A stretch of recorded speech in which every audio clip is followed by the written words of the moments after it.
किसानों की सबसे बड़ी समस्या अपने फल और सब्जी का सही दाम न मिलना और जो ये मिडिल मैन होते हैं जिन्हें हम बिचौलिया भी कहते हैं, ये बीच में अपना काफ़ी हाई कमीशन लेना जिससे रिटेलर और कंज्यूमर तक माल जाते जाते रेट काफ़ी बढ़ जाती है। इस प्रॉब्लम को दूर करने के लिए एक स्टार्टअप है निंजा कार्ट, जो प्रतिदिन 1400 टन से ज़्यादा वेजिटेबल और फ्रूट्स को रिटेलर और कंज्यूमर तक सप्लाई करता है, वो भी सिर्फ 10 से 12 घंटे में। तो चलिए दोस्तों शुरू करते हैं। दोस्तों आज की वीडियो में मैं आपको एक ऐसे स्टार्टअप के बारे में बताऊंगा जिस स्टार्टअप ने बिल्कुल जीरो से स्टार्ट किया था और आज करोड़ों रुपए की कंपनी, आज कंपनी का करोड़ों रुपए में टर्नओवर है। तो कैसे है वो, कैसे इतनी जल्दी इतनी बड़ी मनी, ज़्यादा समय नहीं हुआ इस कंपनी को स्टार्ट हुए, कुछ ही साल के अंदर इतनी बड़ी कंपनी बन गई है। तो कैसे बनी, इसका बिजनेस मॉडल कैसे है, इनको किन किन लोगों ने फंड दिया, कैसे कैसे इनको फंडिंग मिली और कैसे कैसे इन्होंने क्या करा जिस वजह से फंडिंग मिली इनको।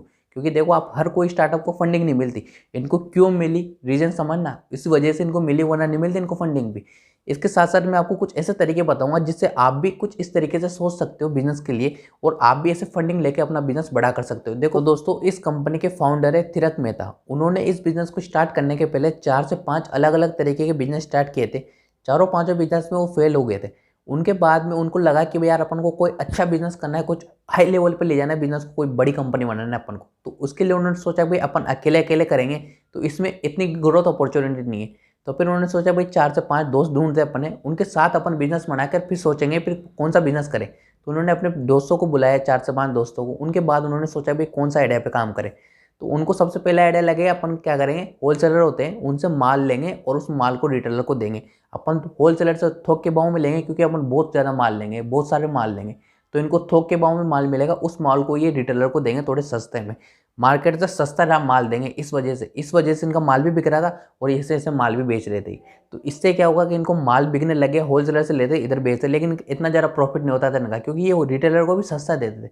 अगर रिटेलर को मार्केट रेट पे देने लगे तो इनका माल ही नहीं बिकता था। तो इस वजह से इनका इसमें ज़्यादा प्रॉफिट नहीं हुआ। इन्होंने सोचा कि बाद में अपन ऐसे काम करेंगे तो अपन क्या कमाएंगे इससे, क्योंकि देखो होलसेलर से सस्ता तो लेते थे लेकिन अपना मार्जिन बहुत कम रखते थे, उसके बाद में रिटेलर को देते थे, तब जाके इनको थोड़ा बहुत बचता था, वरना कुछ भी नहीं बचा इनका। अगर थोड़ा बहुत बचाना चाहिए ना तो फिर माल ही नहीं बिकेगा इसका। इन्होंने सोचा कि अपन एक काम करते हैं, एक दिन अपने माल को सस्ता देंगे और एक दिन अपने माल को महंगा देंगे। तो इससे क्या होगा कि अपन को पता लगेगा भाई कौन सा कस्टमर अपने पास दोबारा आ रहा है, कौन सा नहीं आ रहा। तो इससे इन्होंने जब भी ऐसा करा ना, तो जिस दिन माल को सस्ता देते थे उस दिन तो कस्टमर आता था, और जिस दिन भी माल महंगा देते थे उस दिन कस्टमर आता ही नहीं था, इनके पास माल ही नहीं बिकता था। तो इस वजह से इनका ये बिजनेस खत्म होने लग गया। फिर इन्होंने सोचा कि यार अपना पूरा बिजनेस इसके डिस्काउंट के ऊपर है तो अपन लंबा निकल सकते, इसको लंबी पारी निकल सकते। तो इन्होंने इस बिजनेस को बंद कर दिया। उसके बाद में इन्होंने सोचा कि यार अब क्या करें, अब क्या करें। फिर इनके मार्केट में एक प्रॉब्लम थी, प्रॉब्लम सॉल्विंग बिजनेस होता है ना, उसी को फंडिंग मिलती है और वही बिजनेस आगे जाकर बड़ा होता है। तो इनके मार्केट में एक प्रॉब्लम थी, वो क्या थी कि जो किसान होता है वो किसान क्या करता है, जो फ्रूट सब्जी वगैरह होती है ना, उसको बिचौलिया को देगा, फिर बिचौलिया आगे देगा, ऐसे दे दे के उसको लग जाता था कम से कम जो मान लो कोई दिन, एक दिन, पूरा 2 दिन, इस तरीके से टाइम लग जाता था। फिर भी मार्केट में बहुत सी बार सब्जियां नहीं आती थी और बहुत ज़्यादा मार्जिन रखता था ये जो बिचौलिया वगैरह होते। तो इसमें मार्केट में बहुत ज़्यादा मोनोपोली इनकी हो रही थी। तो इन्होंने इस बिजनेस को खत्म करने के लिए सोचा कि अपन डायरेक्ट किसान का माल को डायरेक्ट अपन कस्टमर तक पहुंचा दे या फिर डायरेक्ट रिटेलर तक पहुंचा दे। तो उससे क्या होगा कि इनको बीच का कमीशन बच जाएगा, इनके पास जो कमीशन वो ले रहा है उससे कई गुना कमीशन इन्होंने लिया, और उस कमीशन को लेने के बाद जो भी प्रॉफिट बचता था वो प्रॉफिट वहाँ पे देते थे किसान को और कस्टमर को। समझना ध्यान से। इन्होंने एक एप्लीकेशन के अंदर उसने बता दिया कि भाई जिसको सब्जी वगैरह, फ्रूट वगैरह जो भी बेचना है आप यहाँ पर आओ और यहाँ पर जाके रख दो, जिसको जितने जितने बेचना है एप्लीकेशन के अंदर ऑर्डर डाल दो कि मेरे को जैसे इतने किलो टमाटर बेचने, इतने किलो ये फ्रूट डालने। एप्लीकेशन में लिख दिया, एप्लीकेशन की इनके पास टीम का बंदा आएगा, वहाँ पे जाएगा और वहाँ से वो सारी सब्जी कलेक्ट वगैरह कर लेगा, कलेक्ट करने के बाद मार्केट में दे देगा।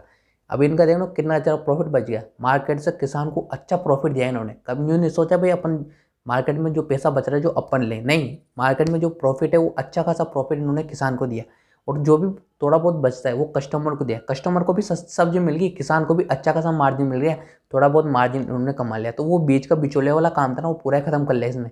तो वो खत्म करने से इनका बिजनेस अच्छा खासा जम गया, सभी लोग इनको माल बेच रहे, सभी इनसे माल खरीदने लगे। ऐसे करते करते इन्होंने क्या करा, फिर एक जब ये आराम से बैठे तब इनका एक फ्रेंड था, उसने एक वेंचर कैपिटलिस्ट को अप्रोच करने के लिए बोला कि यार अपन को फंडिंग ले, थोड़ा बड़े हुए हैं अपन।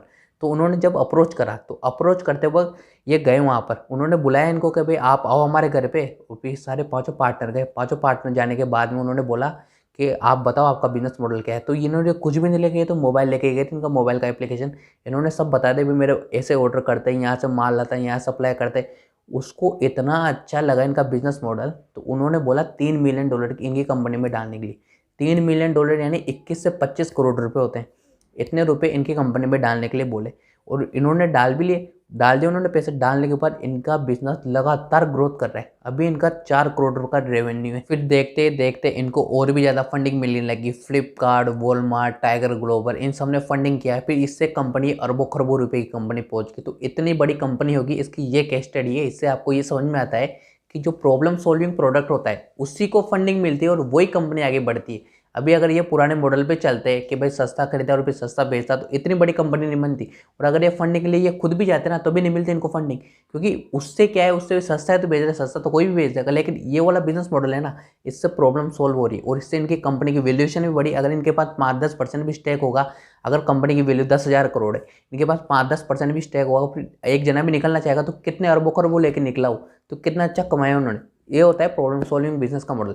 अगर आप भी इस तरीके से करना चाहते हो, तो आप ये देखो पहले कि आपके वहाँ पर क्या प्रॉब्लम है, उस प्रॉब्लम को आप कैसे सॉल्व कर सकते हो। उसके बाद में आप एक ढांचा बनाओ। ढांचा बनाने के बाद मतलब बिजनेस का मतलब ये इक्विपमेंट है, ये पूरा फाइल वगैरह बनाओ, थोड़ा बहुत पैसे अपने डालो, उसके बाद अप्रोच करो आप कोई कंपनी को। अगर आप ऐसे अप्रोच करोगे, आपने कुछ भी नहीं है आपके पास, तो कोई नहीं डालने वाले। ऐसे कोई कंपनी के पास फालतू पैसा नहीं बढ़ा जो आपकी आइडिया में डालेगी। अगर आपका बिजनेस में दम होगा तो कंपनी अपने आप बुलाएगी आपको, और आपके आइडिया में दम नहीं होगा तो आप कितने भी घूम लो, कुछ भी कर लो, कुछ भी नहीं होने वाला। आपके आइडिया में दम होना चाहिए और आपको मार्केट में आपका प्रोडक्ट चलना चाहिए। दोस्तों, अगर आपको ये वीडियो अच्छी लगी हो तो हमारे चैनल को सब्सक्राइब करके बेल आइकन को ऑन पर क्लिक करना, ताकि आपको इसी तरीके की केस स्टडी हमारे चैनल पर मिलती रहेगी।